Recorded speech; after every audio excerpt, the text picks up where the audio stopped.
Disney sequels are notorious for their mixed bag of quality. Some of these films are passable, others are wonderful, and many would agree that a lot of them are flat out bad. The plot of the first film is usually all wrapped up with the villain being defeated and taken away. So the sequel has to get creative with coming up with a second conflict, be it by finding a way to bring back the original villain or creating a new one altogether.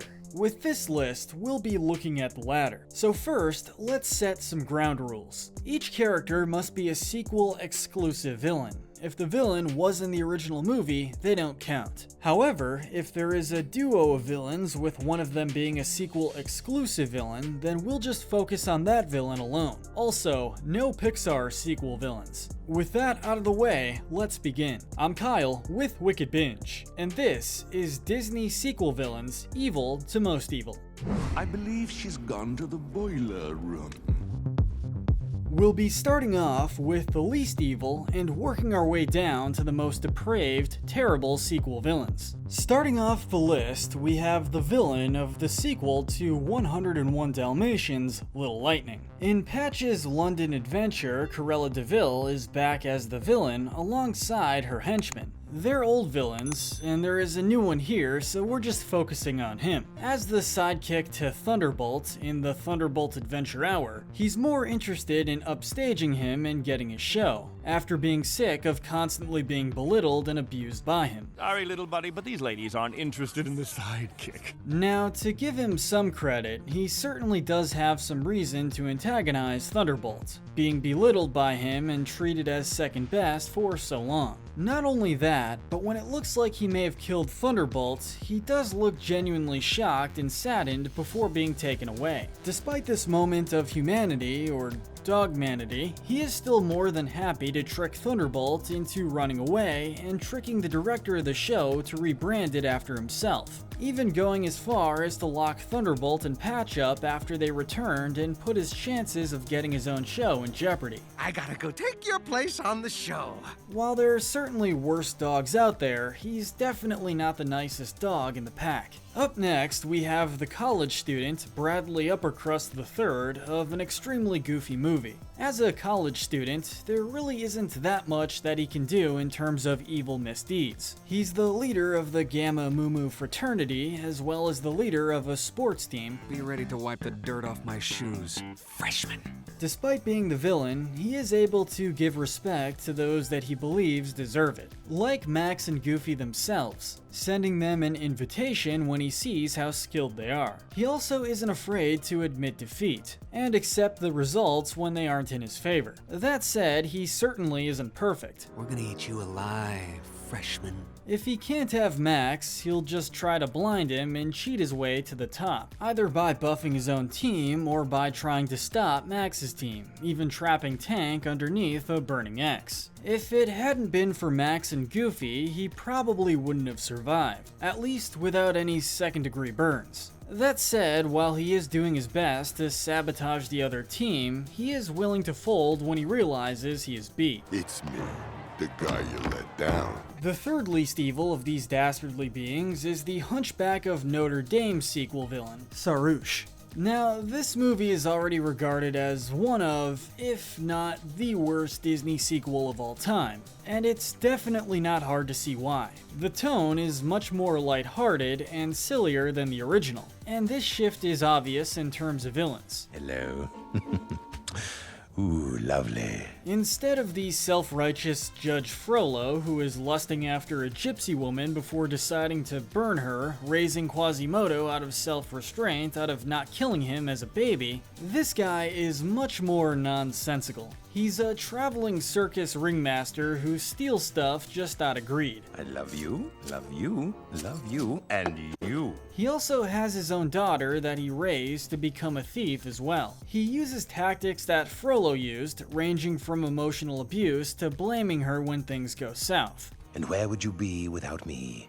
On the streets. He also isn't afraid of threatening to harm kids to use them as hostages, like he did with Zephyr. He's proud of his greed, but he'll probably also be proud knowing that there are still worse people out there. It should be obvious why Buster is here. From The Lady and the Tramp 2, Buster is an alley dog with a chip on his shoulder against Tramp, his former best friend. Because the former alley dog got adopted by a family, he ends up becoming disgusted with other families and their dogs. Seeing how Scamp, Tramp's son, ran away from home, he decides to take this opportunity to stick it to Tramp instead of being supportive of him. He ends up trying to trick and convince Scamp to fully run away and join his gang. I should have known. Once a house dog, always a house dog. When it looks like he may return home, he decides to just trick Scamp into being sent to a dog pound. All of this because Tramp found love in a family, and instead of being proud of him for getting a new life, he decided to get revenge.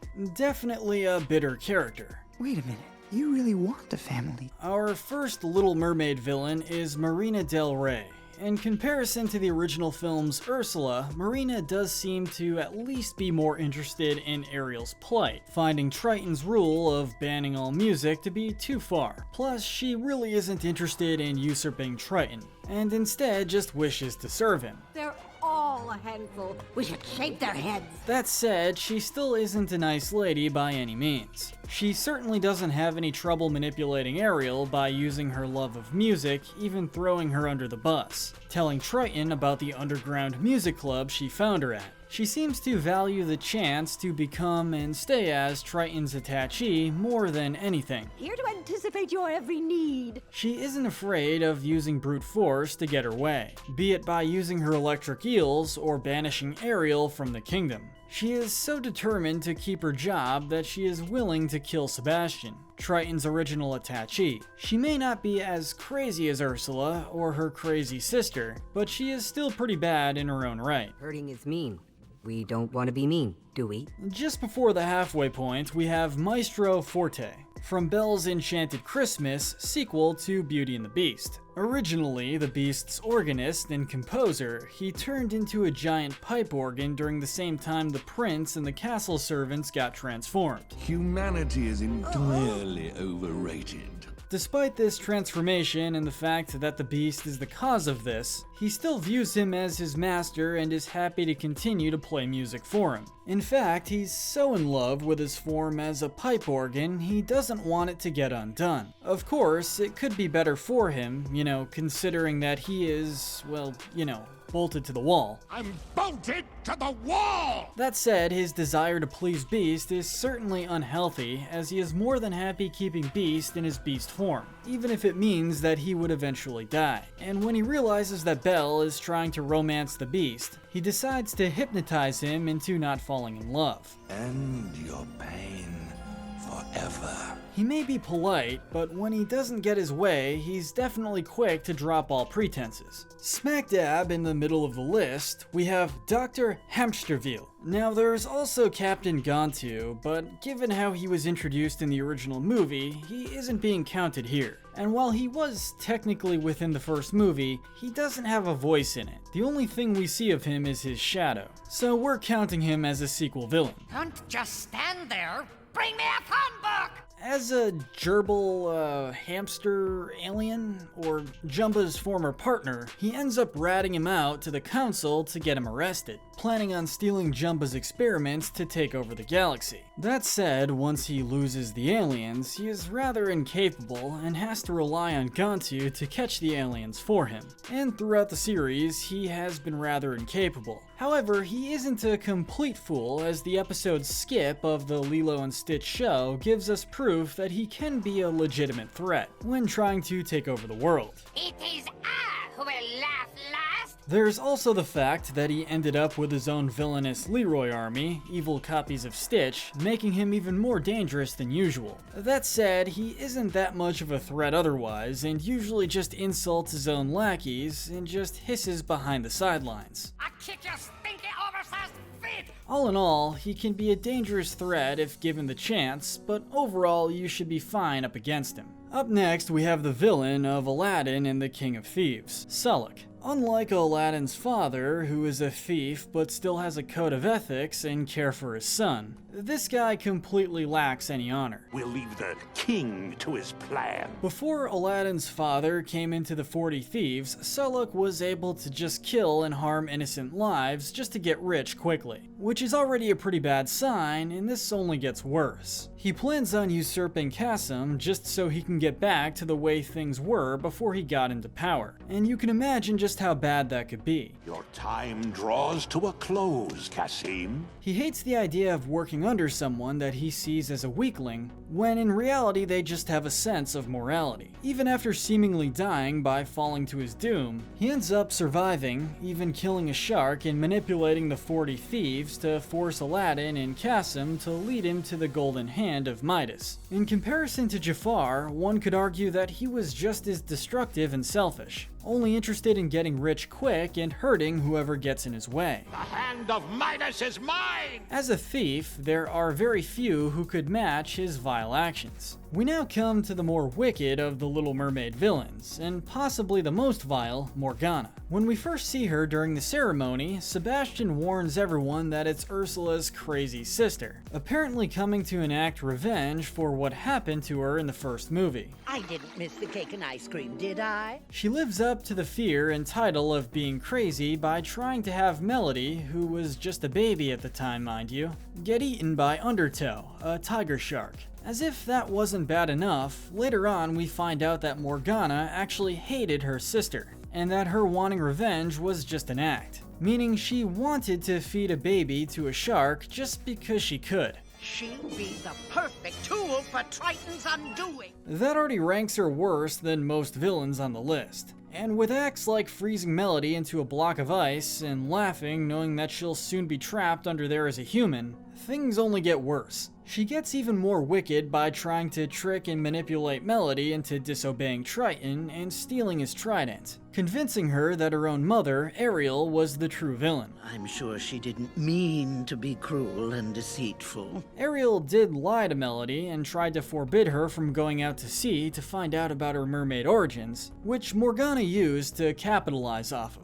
Overall, she may just be more wicked than her sister, so at least she did do something better than Ursula for once. Although being more vile and deranged isn't exactly a compliment. Who's your favorite now? Just before our top 3, we have the lioness, Zira. Now, we already know that Scar is a pretty terrible lion, but did everyone else feel that way? Well, no. In a group of lions that broke off that took a liking to Scar's rule, Zira is the leader of this pride, becoming just as evil as Scar himself. These lands belong to Scar.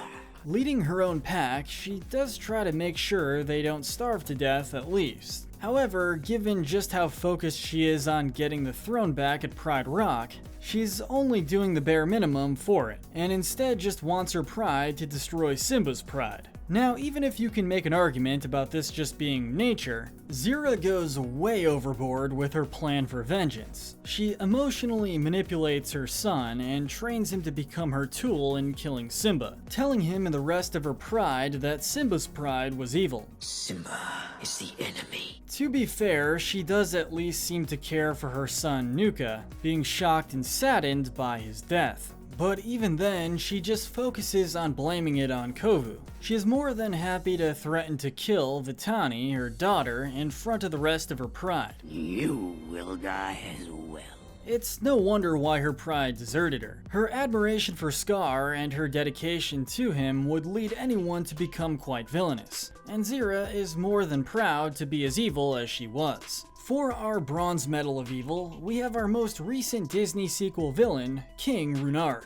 He may be dead by the time Frozen 2 came around, but his impact is still noticeable. He once went on an expedition to befriend the Northuldrans, even building them a dam as a peace offering. However, this is actually a curse. Thanks to his fear of their magic, he built the dam as an attempt to seal their magic and make them weaker, so he could rule over them and make them trade with his kingdom. Magic makes people feel too powerful. Realizing that the leader of the tribe has the power to stop him, he decides to kill him by stabbing him with his sword, as he was unaware and not realizing what was happening till it was too late. Renard then went to war against the tribe, only to die for his efforts, and to convince them to seal the forest off to all outsiders. Considering just how close they were to a tribal genocide, we really can't blame them. He's greedy and selfish and has no real positive traits, not even showing empathy for the slaughter and treacherous acts he commits in the story. He may look like a saint to his people, but to others, he's a complete tyrant. Our silver medal of evil goes to Eric Hellstrom from Milo's Return.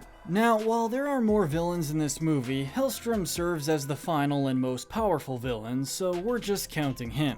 That's what happens when Disney makes their movies more like TV episodes stitched together. He was a ship company owner before buying his own castle called Asgard and being called the modern-day Odin. However, after losing his business empire, he ended up losing his mind, eventually thinking that he really is Odin and that he needs to bring about the apocalypse in the form of Ragnarok. Stealing a magic spear, he ends up getting the power to do just that, summoning ancient demons to do the job. Now, it should be obvious just why the end of the world is bad, and that certainly deserves a low spot on our list. But what could be worse than global domination? How about galactic domination? For our most villainous and evil of Disney sequel villains, we have Leroy, aka Experiment 629. Now, big note here. Upon further thought, we decided that we weren't harsh enough on Leroy in our Lilo and Stitch Good to Evil. So hear us out on why he deserves the gold medal of evil. Unlike all the other villains on the list, there aren't any defining characteristics of him. He is what he is, an evil version of our favorite cute and fluffy blue alien. But then again, he was literally designed that way. Created thanks to Jumba under the orders of Dr. Hamsterville to have his own version of Stitch, 629 is created to basically be Stitch's equal, having all of his powers plus the ability to camouflage. I shall name you Leroy! Being mass-produced by Hamsterville, these Leroys are just mindless killing machines. They have no sense of morality, serving him by kidnapping all of Stitch's cousins and live only to cause mayhem and destruction. Just like how Stitch was at first before meeting Lilo. All experiments captured! Unlike him, however, Leroy never went through his own character arc, and really can't. The closest we got to him being defeated was Lilo, Stitch, and Reuben singing to the Leroy army to bring them down, thanks to Jumba's failsafe. Overall, with their goals of destruction across the galaxy on their mind, kidnapping all of Stitch's cousins, and lack of any defining redeeming factors, they're a clear winner for the worst of the worst among Disney sequel villains. But what do you think? Who's the most evil Disney sequel villain? Let us know in the comment section below. Don't forget to hit that notification bell and binge our Good to Evil playlist, where we break down the morality of the characters from your favorite cartoons, movies, and shows. But most importantly, stay wicked.